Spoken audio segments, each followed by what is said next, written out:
वो शुभदेव परमहंस जी जिनके विषय में मैंने आप लोगों को कल भी बताया था कि तन सर्वभूत हृदय मुनिमान तोस्मिन्, वो सबके हृदय में बैठकर नियामन करने वाले भगवान हैं स्वयं। उन सुखदेव परमहंस जी के विषय में अब हम समझने का प्रयास करेंगे। एक श्लोक है भागवत का, बड़ा सुंदर श्लोक है। जिस भागवत को सुखदेव परमहंस जी ने सुनाया है, उस भागवत के विषय में वो श्लोक है।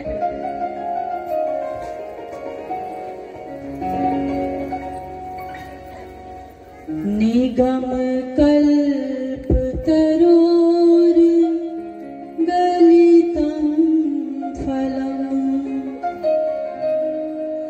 शुक मुखादमित द्रव संयुक्तम्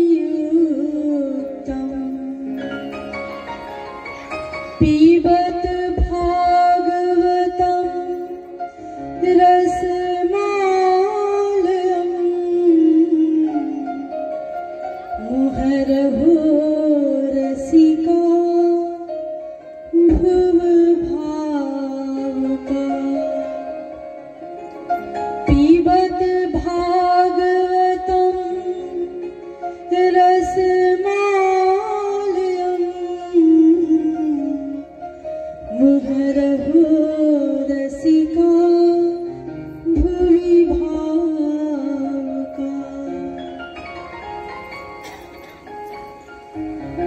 एक वेद रूपी कल्प वृक्ष है।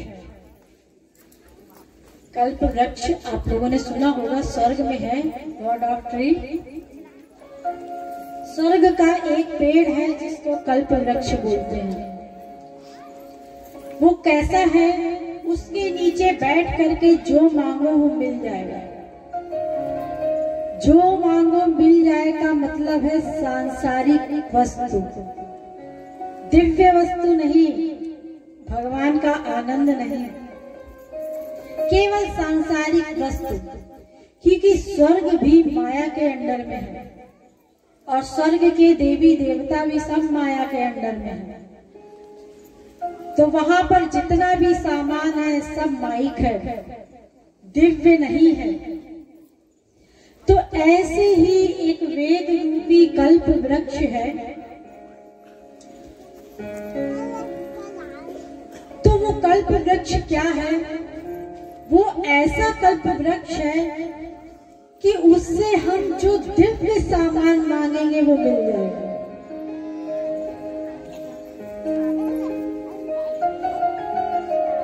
और उस वेद रूपी कल्प वृक्ष में एक पका हुआ फल लगा हुआ है। एक पका हुआ फल। और वो फल कैसा है? उस फल में गुठली नहीं है। आप लोग कहेंगे बहुत से ऐसे फल होते हैं जिसमें गुठली नहीं होती। उसमें गूदा नहीं है, उसमें छिलका भी नहीं है, ना गुठली है, ना गूदा है, ना छिलका है। ऐसा एक फल लगा हुआ है वेद रूपी कल्प वृक्ष में।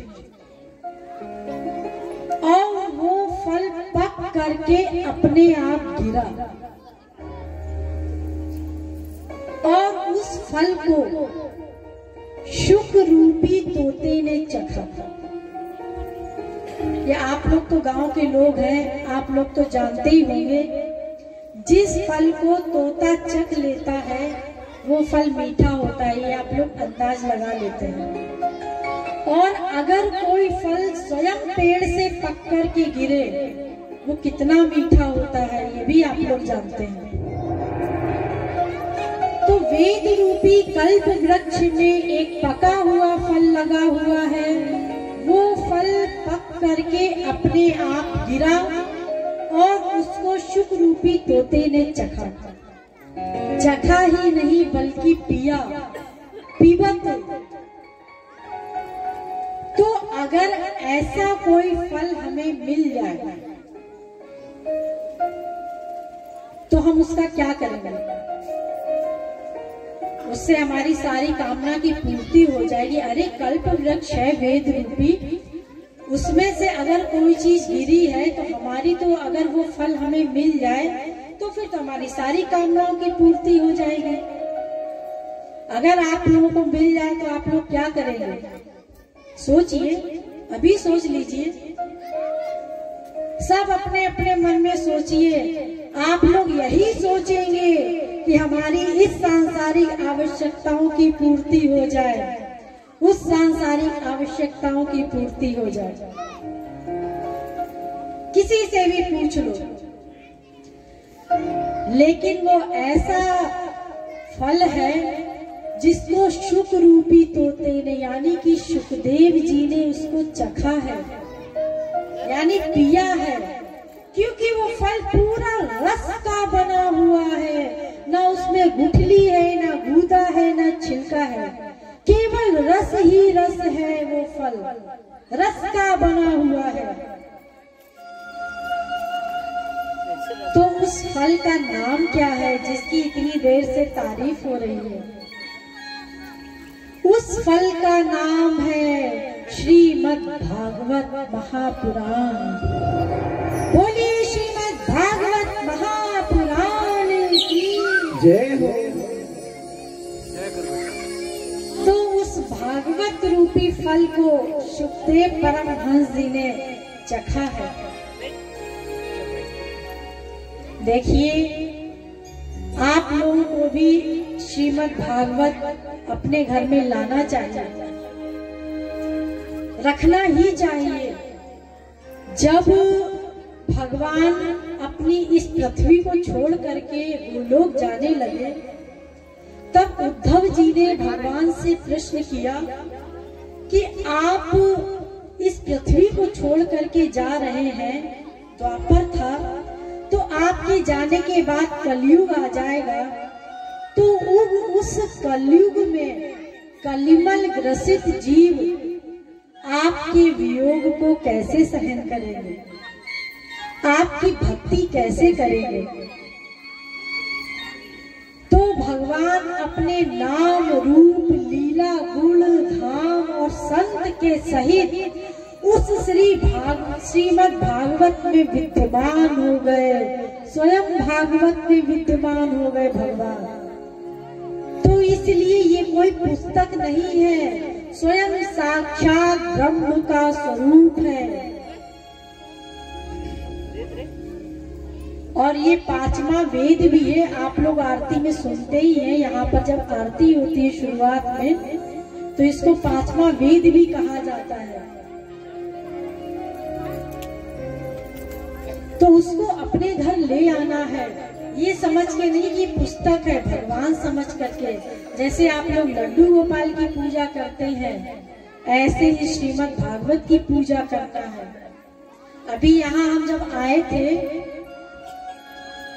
तो यहाँ पर पता किया गया कि किसी के पास श्रीमद् भागवत है क्या?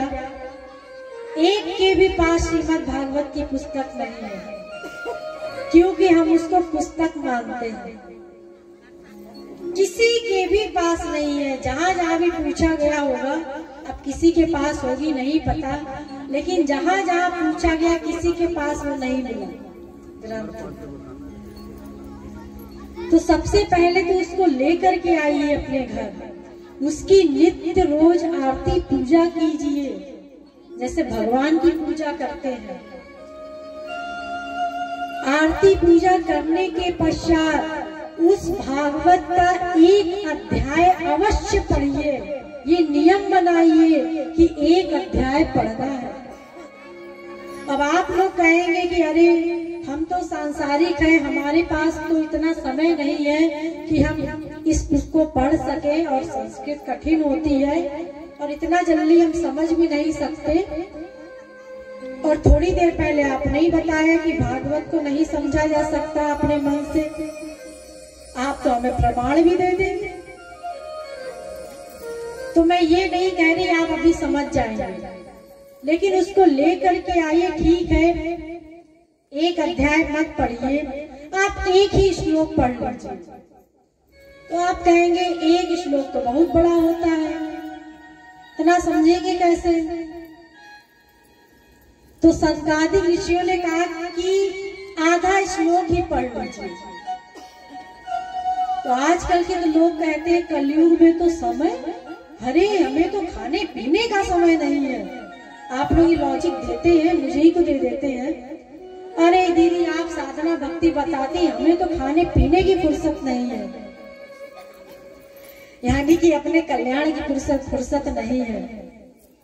ठीक है, आधा श्लोक भी मत पढ़िए, आप 1/4 श्लोक पढ़ लीजिए।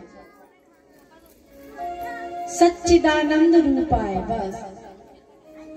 अब आपने पढ़ा, आप फिर हमारे पास आए, कल्याण हुआ नहीं हुआ? अरे आपने तो कहा था आधा श्लोक पढ़ लीजिए, 1/4 पढ़ लीजिए, कल्याण हो जाएगा।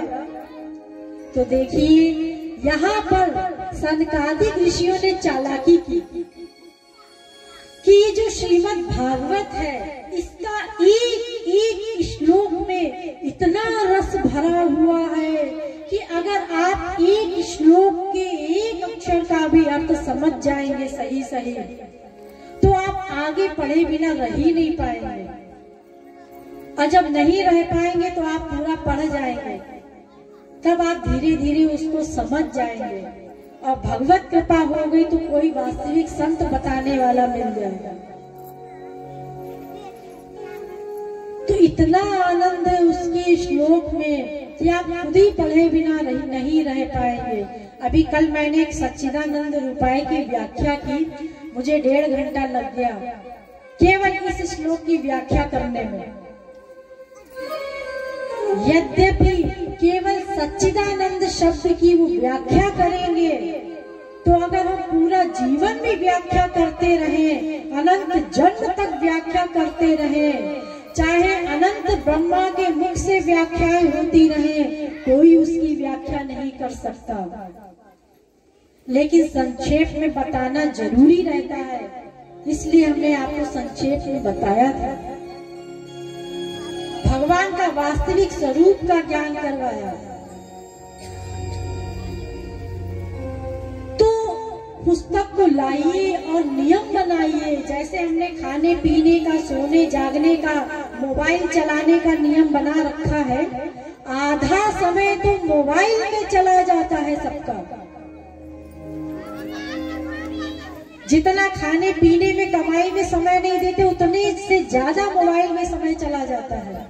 तो जितनी देर मोबाइल चलाते हैं आप लोग, तो थोड़ा सा समय निकाल करके एक ही श्लोक रोज पढ़ लिया कीजिए। अर्थ वाली भी भागवत है, उसको थोड़ा सा पढ़ लिया कीजिए अपने आत्मिक कल्याण के लिए। आत्मिक कल्याण नहीं करेंगे तो फिर ऐसे ही जीवन जा रहा है।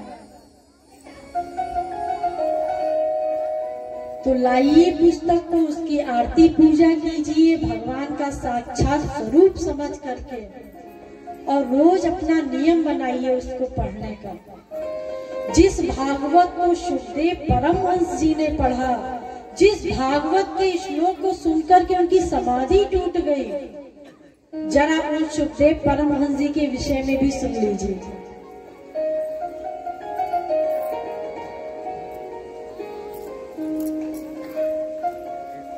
योग्यता में अपने पिता के समान, वेदव्यास जी के समान शुकदेव परमहंस,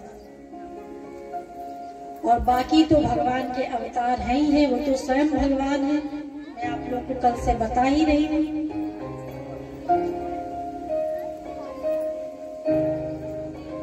अपनी माँ पिंगला के उदर में थे।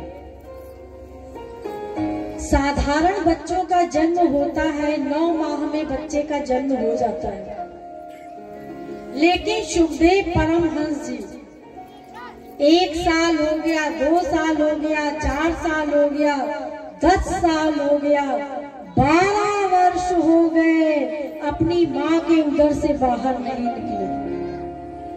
वेदव्यास जी जब अपने शिष्यों को श्लोक पढ़ाते थे और शिष्य जब गलत श्लोक बोलते थे तो शुकदेव परमहंस जी अपने माँ के पेट से ही बोल देते थे, गलत बोल रहे हो।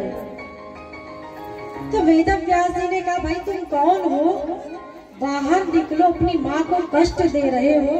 कहते मैं नहीं आता, माया लग जाती है। जैसे मैंने कल भी आप लोगों को बताया था, जब तक बच्चा गर्भ में रहता है इतना अधिक कष्ट सहता है कि भगवान की भक्ति करता है कि हे प्रभु हमें इस नर्क गर्त से बाहर निकालो, बाहर आके बस हम तुम्हारी ही भक्ति करेंगे। गर्भ में किए थे वादे, गर्भ में किए थे वादे, गोविंद राधे भक्ति करूँगा किंतु भूल गए वादे,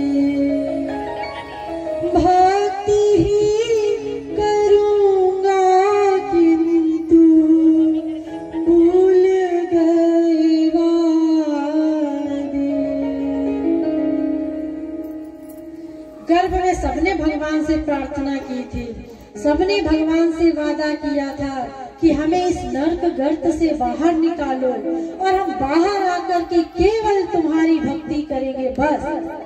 और जैसे ही बाहर आए सब भूल गए, इसी संसार में सगे संबंधियों को अपना बना लिया। तो शुकदेव परमहंस जी ने कहा, बाहर आते ही माया लोगों को लग जाती है, इसलिए मैं अंदर ही आनंद में हूँ, मैं बाहर नहीं आता। तो वेदव्यास जी ने कहा कि मैं तुम्हें वचन देता हूँ, मैं तुम्हें गर्भ में ही भगवत ज्ञान करा देता हूँ, ब्रह्म ज्ञान करा देता हूँ, तुमको माया नहीं लगेगी। वेदव्यास जी ने उनको ब्रह्म ज्ञान करा दिए। तुरंत सुखदेव जी बाहर आए और 12 वर्ष के हो गए और अज्ञात दिशा की ओर निकल चले। ये श्लोक मैंने आपको कल भी बोला था, क्योंकि ये महात्मा में भी श्लोक है और प्रथम स्कंद में भी इस श्लोक का वर्णन है। कौन सा श्लोक है? यम प्रव्रजन्त मनुपेत मपेत कृत्यम द्वैपायनो विरह कातर आजुहाव पुत्रेति तन्मयतया सर्वोभिनेदुस्तं सर्वभूत हृदयं मुनिमानतोऽस्मिन्।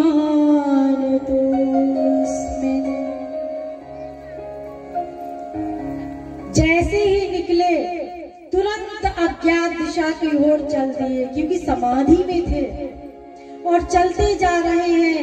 वेदव्यास जी पुत्र पुत्र पुकारते जा रहे हैं। तो सुखदेव परमहंस जी कोई जवाब ही नहीं दे रहे, क्योंकि वो तो परमहंसावस्था में है और जवाब भी देते तो क्या देते। वेदव्यास जी ने कहा कि अभी तुमने ब्रह्मचर्य का पालन नहीं किया, गृहस्थ आश्रम का पालन नहीं किया, वानप्रस्थ आश्रम का पालन नहीं किया और तुम सीधा सन्यासी बन रहे हो। पहले ये नियमों का पालन तो कर लो, इन आश्रमों का पालन तो कर लो। ऐसा कहते हुए वेदव्यास जी जा रहे हैं, लेकिन सुखदेव परमहंस जी ने कुछ नहीं सुना और उत्तर भी देते तो क्या देते कि पिताजी, अगर ब्रह्मचर्य का पालन करने से भगवान मिलते हैं तो विश्व में जितने भी न्यूटर हैं, नपुंसक हैं, उनको सबसे पहले भगवान मिलने चाहिए थे। और अगर गृहस्थ आश्रम का पालन करने से भगवान मिलते हैं तो ये जो जितने भी कुकर शुकर आदि हैं, एक एक बार में 10-10 बच्चे पैदा करते हैं, तो इनको तो कब से भगवान मिल जाने चाहिए। और अगर वानप्रस्थ में रह करके भगवान की भक्ति, भगवान मिलते हैं, तो जितने भी शेर चीते हैं, ना कुछ पहनते हैं, निर्वस्त्र रहते हैं, वानप्रस्थ आश्रम का पालन करते हैं, तो इनको तो कब से भगवान मिल जाने चाहिए थे। इन सब चीजों से भगवान नहीं मिलते, इन सब चीजों से भगवान प्रसन्न नहीं होते। ये सबको संसार चलाने के लिए बनाया गया है। लोक यात्रार्थ में वह धर्मस्य नियमकृतः, महाभारत। लोक यात्रा के लिए बनाया गया है ये सब। एक बाबा जी आए, उन्होंने कहा कि 25 वर्ष तक किसी स्त्री की शक्ल मत देखना। ठीक है, संत कह रहे हैं नहीं देखेंगे। 25 वर्ष बाद आए, एक ब्याह कर लो। अरे अभी तो कहा कि किसी स्त्री की शक्ल मत देखना, अब तो ये बाबा जी कह रहे हैं ब्याह कर लो। हाँ चुप रहो, जो कहा है वैसा ही करो। ठीक है, 25 वर्ष में ब्याह हो गए, 50 वर्ष हो गए, नाती पोते तक हो गए, बाल बच्चे हो गए। फिर 50 वर्ष में बाबा जी आए, उन्होंने कहा ये सब कौन है? अरे सब बच्चे हैं महाराज, नाती पोते हैं। तो ठीक है, इन सबको छोड़ दो, चलो वानप्रस्थ आश्रम का पालन करो। अरे अभी तो इनसे हमारा अटैचमेंट हुआ है, प्रेम हुआ है, इन सबको हम कहाँ छोड़ दें? उन्होंने कहा ये सब काम नहीं चलेगा, तुम ये सब छोड़ो और चलो हमारे साथ। छुड़वा दिया। देखिए नियम बदलता जा रहा है। ये वर्णाश्रम नियम का पालन जो करते हैं, तो उनको इन सब चीजों का ध्यान रखना चाहिए कि इस उम्र में इन चीजों का पालन करना आवश्यक होता है। नहीं तो जब तक जिंदा रहते 70, 80, 90, 100 वर्ष तक विषय भोग में लिप्त रहते हैं। वानप्रस्थ आश्रम का पालन किया। जाओ दोनों भगवान की भक्ति करो मियाँ बीवी। 75 वर्ष हो गए, फिर आए बाबा जी। ये कौन है? अरे महाराज ये हमारी स्त्री है, आप ही ने तो ब्याह करवाया था, इसको छोड़ दो। अरे इसको कैसे छोड़ दें? ये तो हमारी अर्धांगिनी है। कुछ नहीं, इसको छोड़ना पड़ेगा। जाओ दोनों अलग अलग भगवान की भक्ति करो, भगवान से प्रेम करो, साधना करो। फिर ब्रह्मचर्य में ला करके खड़ा कर दिया, दोनों को अलग कर दिया। ये नियम है, वर्णाश्रम नियम का पालन करना पड़ेगा संसारिक जीवों को। लेकिन अंत में जाकर फिर ब्रह्मचर्य का ही पालन करना पड़ेगा। तो ये जितने नियम बनाए गए हैं वर्णाश्रम धर्म के, ये सब लोक यात्रार्थ में हो, केवल लोक यात्रा के लिए बनाए गए हैं। अरे नहीं तो संसार कैसे चलेगा? सब मिलिट्री में चले जाएंगे तो आगे का काम कौन संभालेगा? कुछ मिलिट्री में जाएं, कुछ क्लर्की करें, कुछ बच्चों को पढ़ाएं। सबके जीवों की अलग अलग आवश्यकताएं हैं। पंडितों का काम है, ब्राह्मणों का काम है वेद शास्त्रों को पढ़ना और पढ़ाना, दान देना, दान लेना। क्षत्रियों का काम है युद्ध करना। तो ये तो लोक यात्रा के लिए बनाए गए हैं ये नियम। लेकिन भगवान की भक्ति भी करना पड़ेगा। बिना भक्ति के तो किसी का काम नहीं चलेगा। तो सुखदेव परमहंस जी चले गए, वेद व्यास जी लौट आए। अब वो कोई सांसारिक तो थे नहीं कि हाय बेटा करते रहते। वेद व्यास जी लौट आए। सुखदेव परमहंस जी जा करके एक शिला पर समाधि में बैठ गए।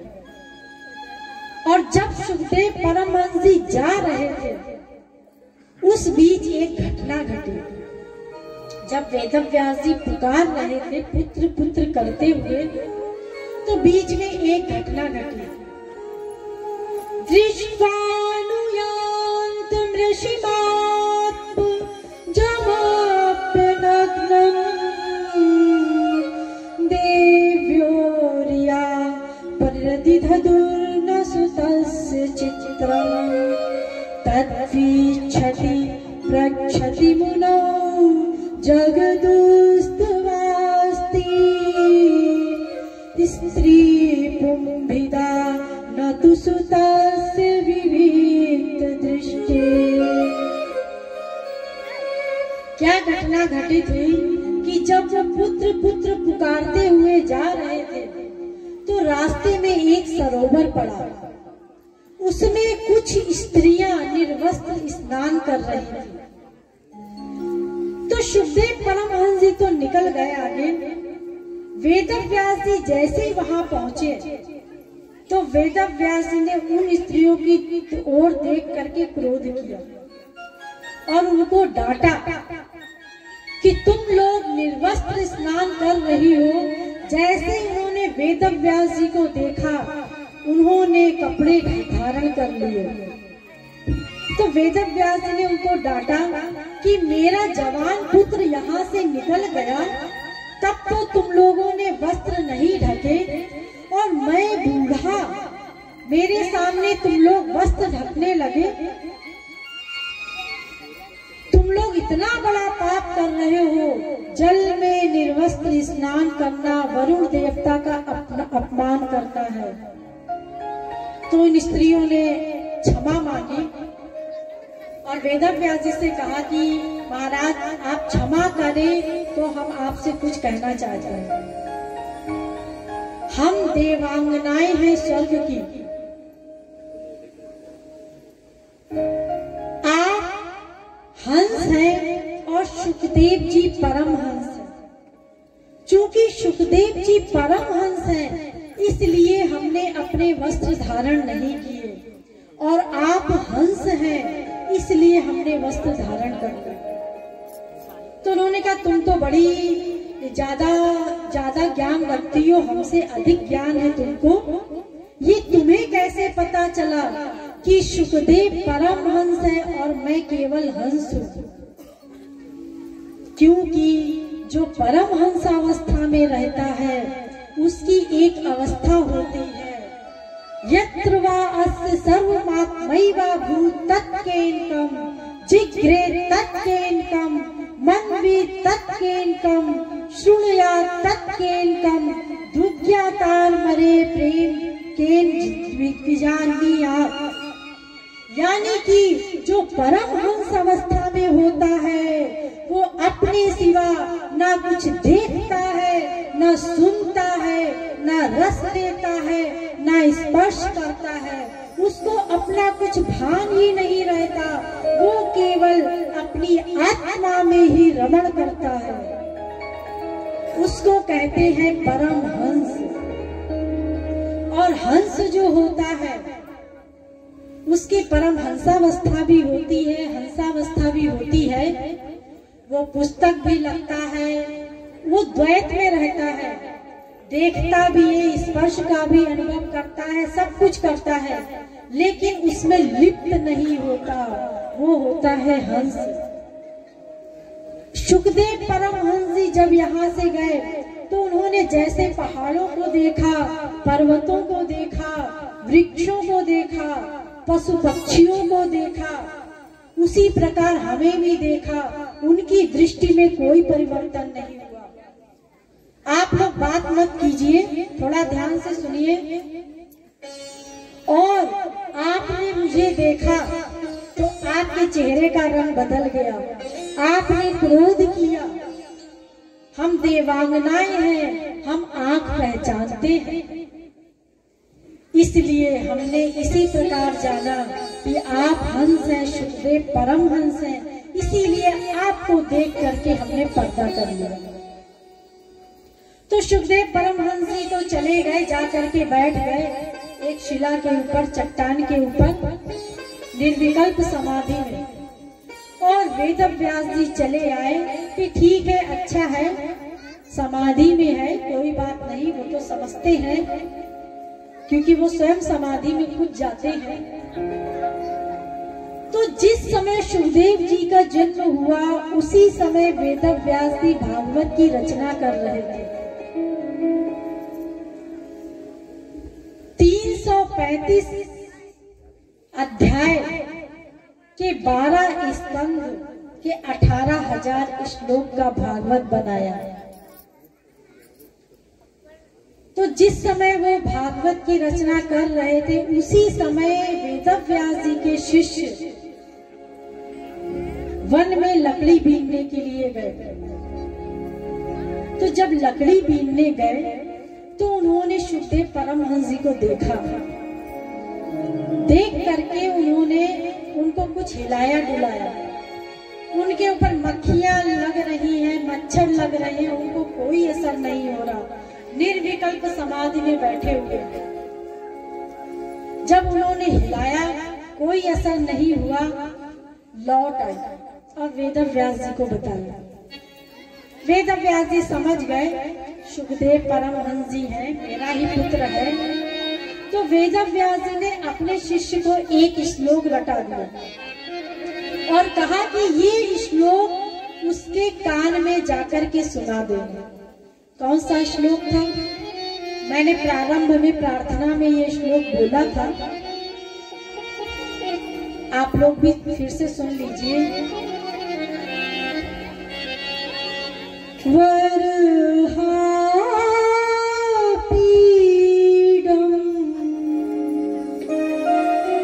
नटवर वपुः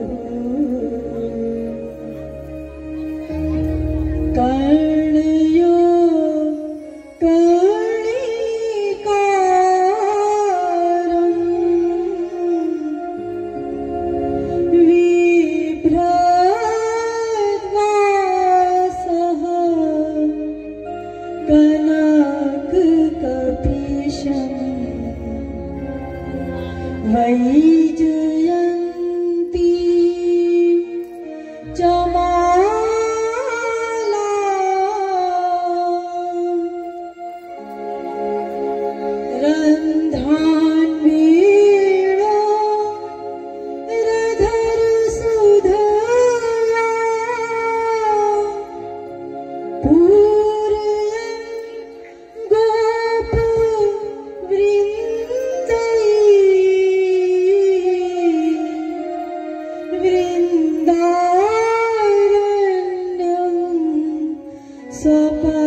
इसमें भगवान के श्रृंगार का वर्णन है।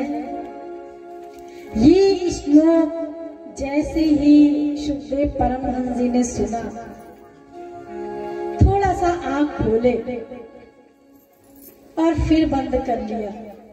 उन्होंने सोचा इतने सुंदर श्याम सुंदर है, वो हमें कैसे मिलेंगे, वो हमें नहीं मिलेंगे। फिर समाधि में चले। फिर उन बालकों ने हिलाया, कोई असर नहीं हुआ। वापस आ गए आश्रम, वेदव्यास जी को बताया। तो वेदव्यास जी ने एक श्लोक और बोला। उन्होंने कहा ये श्लोक जाकर के सुनाना तुम कान में। वो श्लोक भी मैंने आज प्रार्थना में बोला था। कौन सा श्लोक है? इतना बढ़िया, इतना सुंदर श्लोक है। अहो बकीयं स्तन कालकूटं जिघांसया पाययदाप्य साध्वी लेभे गतिं धात्र्युचितां ततोऽन्यं कं वा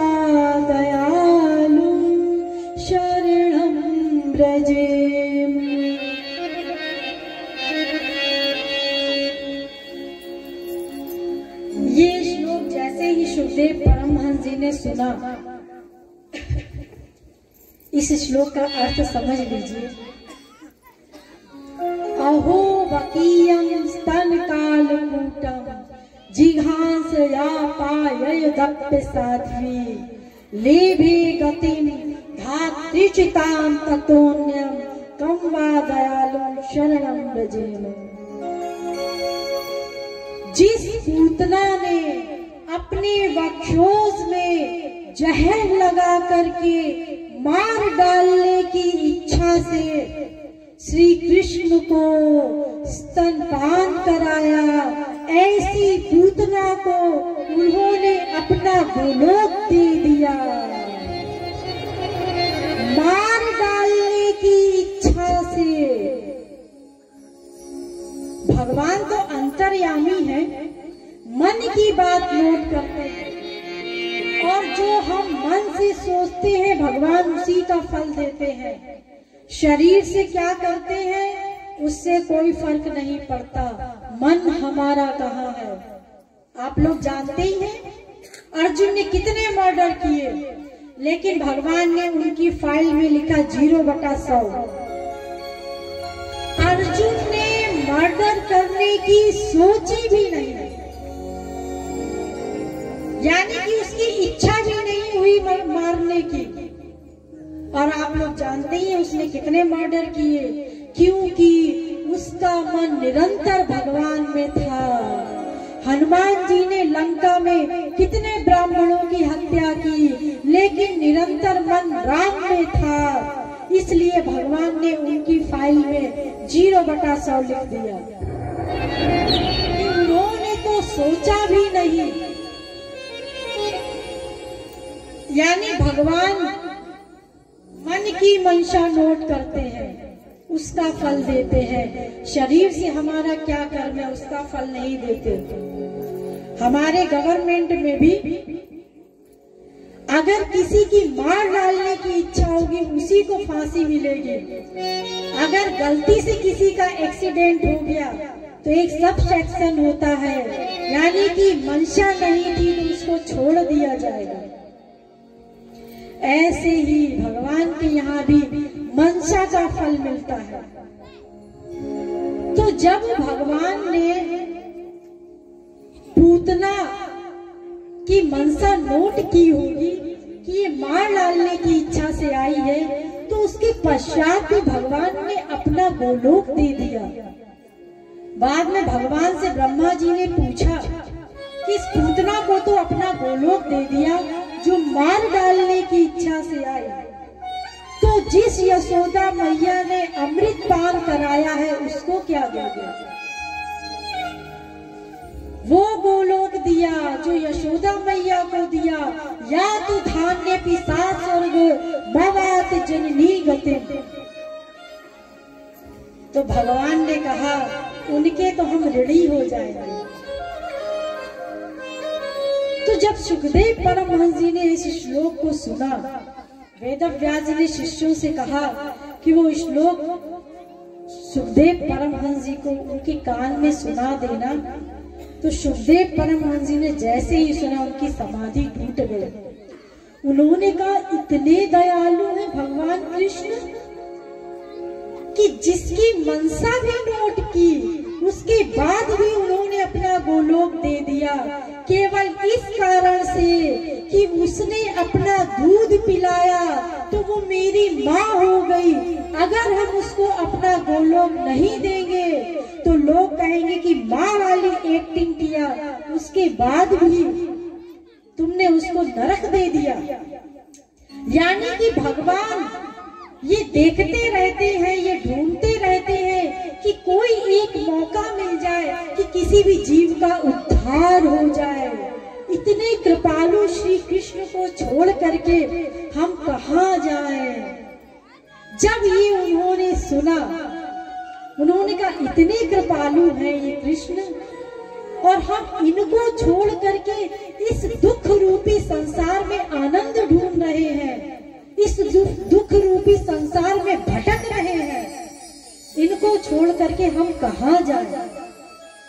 और अपनी निर्विकल्प समाधि को जो पैदा होने से पहले समाधि में थे उसको छोड़ करके चल दिए श्रीमद् भागवत कथा रस का पान करने के